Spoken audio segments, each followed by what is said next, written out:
Il est 7h45 sur Sud Radio. La grippe aviaire décime les élevages de volailles. Nous sommes avec Julien Morat, qui est représentant du MODEF, Mouvement de défense des exploitations et familiaux, pour la filière avicole dans les Landes.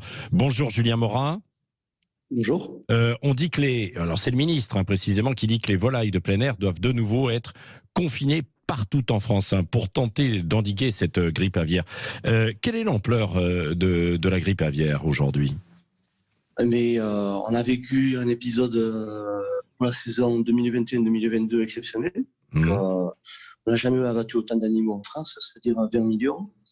Et pour l'année 2022-2023, on repart sur de très bonnes bases parce que nous sommes bientôt à 800 000 animaux abattus sur les foyers. Pourquoi elle se propage autant, la grippe aviaire, cette année, ou depuis 2 ans même ?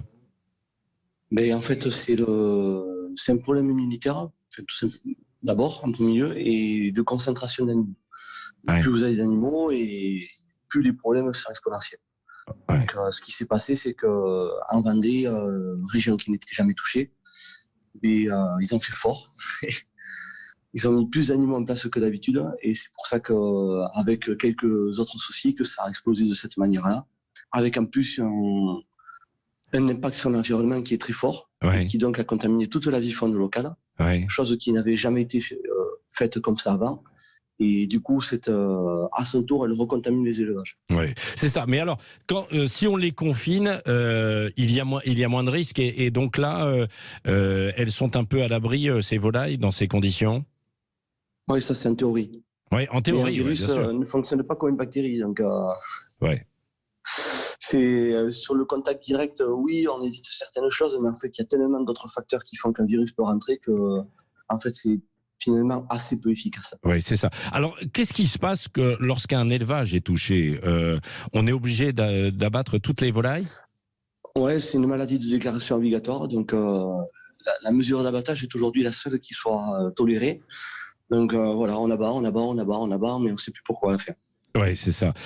Est-ce que du coup on risque de manquer là dans les semaines qui viennent de volailles sur les marchés, un petit peu partout dans les commerces ? Alors les plus grosses pénuries devraient se produire sur les œufs, parce qu'en fait il y a beaucoup d'élevages de futures poules pondeuses qui ont été touchés, des élevages de poules pondeuses touchés aussi. Et donc vu que c'est des cycles très longs, ça mettra du temps à revenir. Et ensuite, en palmipèdes, notamment à foie gras, c'est la même chose. On a décimé beaucoup de reproducteurs, oui. Donc il y a très peu de canetons disponibles. Et donc moins de canards adultes à mettre sur le marché, quoi. Oui, c'est ça. Donc il y aura moins de foie gras aussi pour les fêtes de fin d'année, alors sur le marché. D'où des prix, déjà, moi, on me l'a annoncé chez certains commerçants, des prix sur l'ensemble en fait de la filière, et y compris le foie gras qui risque d'exploser tout de même. Exploser, après ça dépendra surtout de la voracité du vendeur. Oui. Pour les producteurs, les coûts de production ont été, on va dire, pour l'instant simplement compensés. La hausse des coûts, que ce soit aliment, gaz, électricité, etc. Mais il n'y a pas eu de marge supplémentaire réelle pour la plupart d'entre nous. Oui. Est-ce que, alors on a parlé dans le journal tout à l'heure à 7h30 de la solution du vaccin. C'est l'espoir pour vous, éleveurs ? Mais il serait peut-être temps de se rendre compte. Oui. Comme je vous disais en préambule, c'est un problème d'immunité. Et un problème d'immunité, on ne le résout pas en abattant. Il faut au contraire renforcer les animaux. Oui. Avoir des animaux qui sont forts, donc avec un accès en plein air, ça fait partie de ces prérogatives-là. Oui. Une alimentation équilibrée, de l'espace. Oui. Et la vaccination, pourquoi pas, pour les aider à combattre le virus. Oui, c'est ça. Dites-moi, comment on garde le moral, Julien Morat, quand on est exploitant, évidemment, quand on est touché par, d'un côté, il y a l'ensemble en fait des prix qui explosent sur l'énergie, et puis là, la menace aussi avec ces abattages à cause de la grippe aviaire. Je vous cache pas que le moral est... Bah oui.